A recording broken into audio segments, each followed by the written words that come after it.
Okay, we all know the deal with area, right? We got a base, we got a height. For rectangular and square surfaces, area equals base times height. Right, so if this was 6 and this was 7, area would equal 42.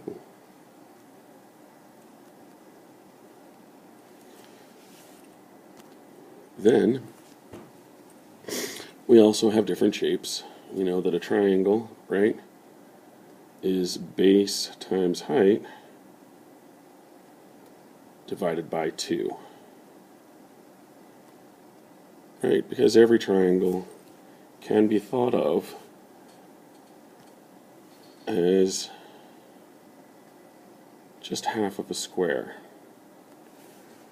Right, so if we figure out what the deal is with the square and then divide it, we've got a triangle. Done. Then we have more complicated shapes, things that have more than 3 or 4 sides. But there again, we can make our task very simple by looking at that space, right, and seeing, oops, that's not right, let's try that again, and seeing that each side, you know, ideally, when we have a symmetrical shape, right, it would,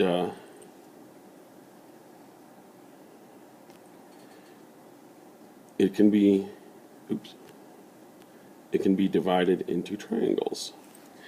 And then once you know what the triangle deal is, right, that's a height of 6, this is a base of 5, right, you've got 30 divided by 2,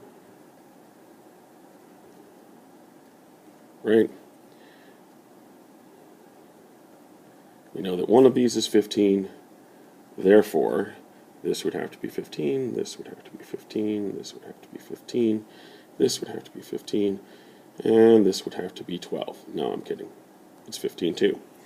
So we take these 1, 2, 3, 4, 5, 6 sides of a hexagon, right? And then we just multiply it.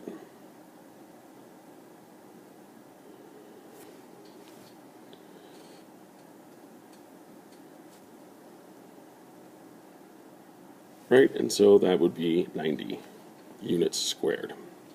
Okay. With those two pieces of information, we have everything we need to deal with Prism's surface area, right? And that's just like the wrapping paper thing that we did, where we just want to know how much it takes to cover, right? So for instance, when we have a square,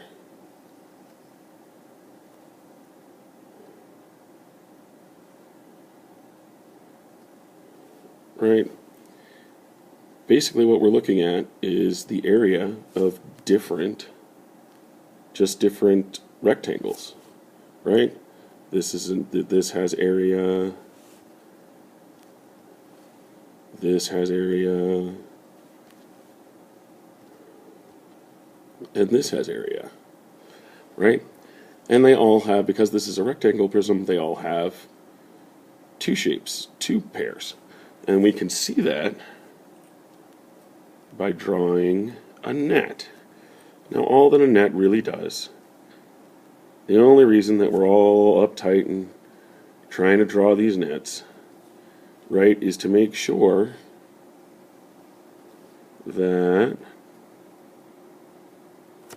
we have all the sides, which for a rectangle, right, is 6. 2 pairs, right? Top and bottom bases. Oops, that's this one. Let's try that again. Right, we have the top and the bottom base. We have a lateral face.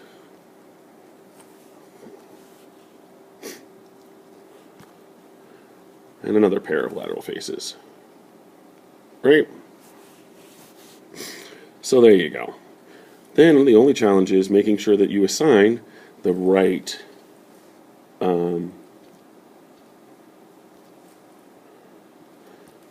dimensions, right, which is the the sides of the triangle lengths to the right side. So for instance, if this was 3, and this was 4, and this was 6, right, we want to make sure that we know that this is 3 and 6, this is 3 and 4 for the reds, and that for the greens we have 4. Oops, sorry, labeled the wrong one. We have 4 and 6, right? And since we have 2 pairs of those, the math works out pretty simply, right? We get 3 and 4. We have 2 of those. Those are the top and bottom bases.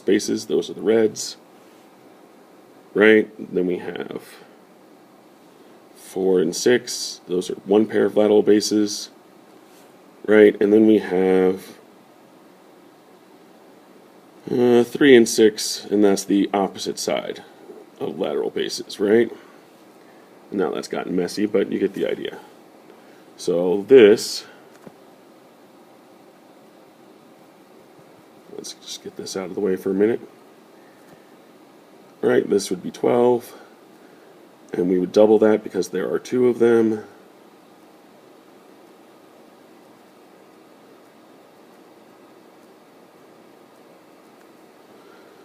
This would be 24, and again we double that because there are 2 of them.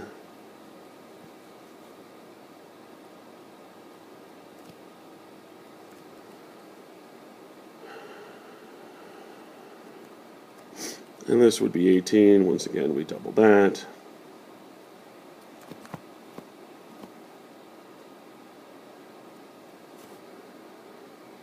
Add them together. Let's see.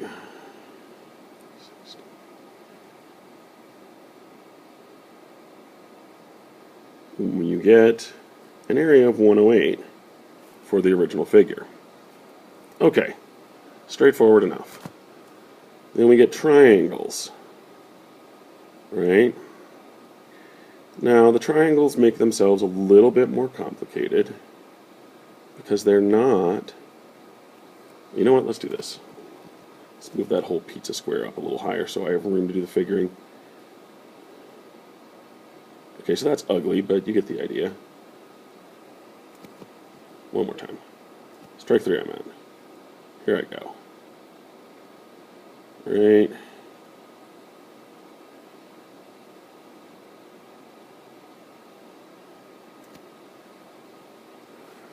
Alright, so one more time. We're going to flatten this out and make it into a net.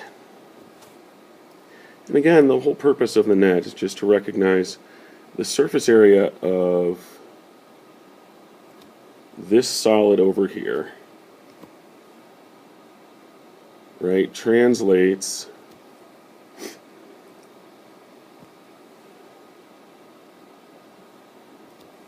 into something that can be just two-dimensional, right? Okay. So, right, if I do this over here,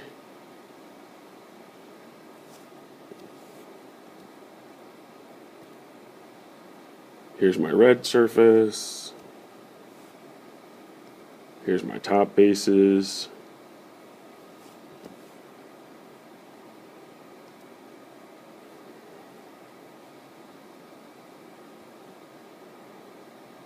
oops.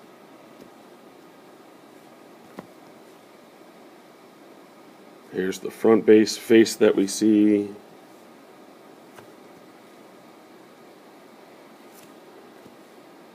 And this is a face that we don't see.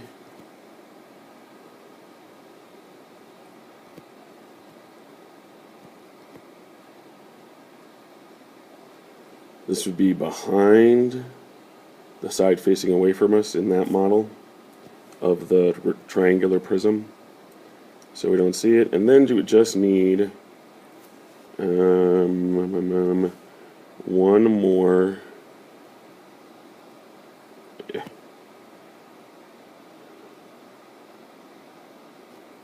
right? Then it's just a matter of figuring out each one of those faces, right? So, if we know, right, that we got a side length like this, 3 for this base, and then we have 5 for this face, and then we have 6 for this face, right? And then we know that the height is 4. I don't know why I'm doing everything in sequence these days for this, but it makes the math simple, right? Then we know that the height of all of these sides are 4, right? And we know that the widths are going to match each side of the triangle, right? So this one's going to be 3, this one's going to be 6, and this one's going to be 5.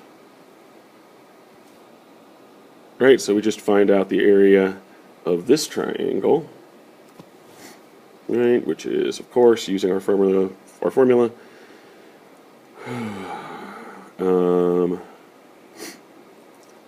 4 times 5 here, multiplied by each other, and then divided by, no, not divided by anything because they're a rectangle, sorry. So that would be, this one's going to be 20, right? We know that this is 3 times 4, so that's 12. We know that this is 6 times 4, so that's 24. Right, and then we have the 2 triangles. And really there's a shortcut here because we know both triangles are the same, right? So it's 5 high and 3 at the base. That's 15. Normally we divide that in half, but since there are 2 triangles that are both included, we can just skip that part and just call it 15, right? We add these numbers up. 20 and 24 is 44. Add the 12. You get 56. Add the 15. It's 67, I think. Don't quote me. Units squared. All right. And then we just have one last one, right? And that's when it's not a triangle. It's not a rectangle. Yippee. Right, it's some multi-shape. It's still going to have the rectangular side lengths, just like all the other prisms we've talked about. Only difference is, now we're looking at more of them, right? So we just need to know the height. Let's say, 7. We need to know the side length, 4.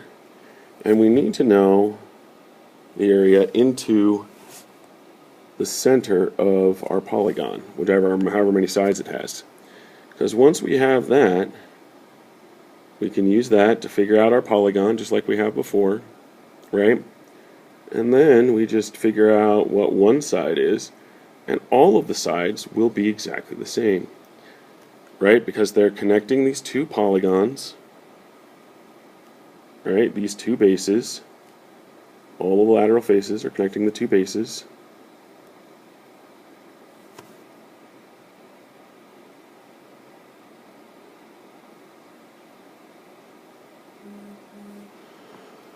Right, so these are the bases, right? You figure out what one is, right? Let's say the side length is 4 and the area in is 5, right? That's 20 divided by, because it's a triangle, so it's 4 times 5, because it's a triangle, divide by 2, so the answer ends up being 10, and then once again you just multiply that by the number of sides, which in this case is 6. So we would have 60, right? But then we'd also have 60 down here, right? And then we would have all of the lateral faces. 1, 2, 3, 4, 5, 6, 7, 8. Oh, I'm sorry, it's an octagon. Right? So all of the lateral faces. So that's 8 of them. right? And just figure out what one of those is. 4 times 7 is 28. 28 times all 8 faces. 4, okay, 6.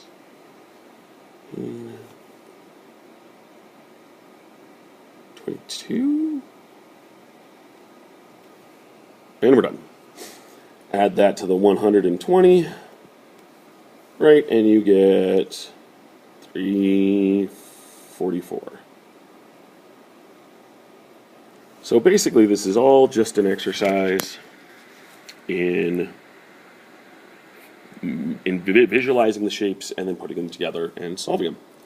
All right, so go ahead, you can grab 4-3, I think is what we're on, and get to work.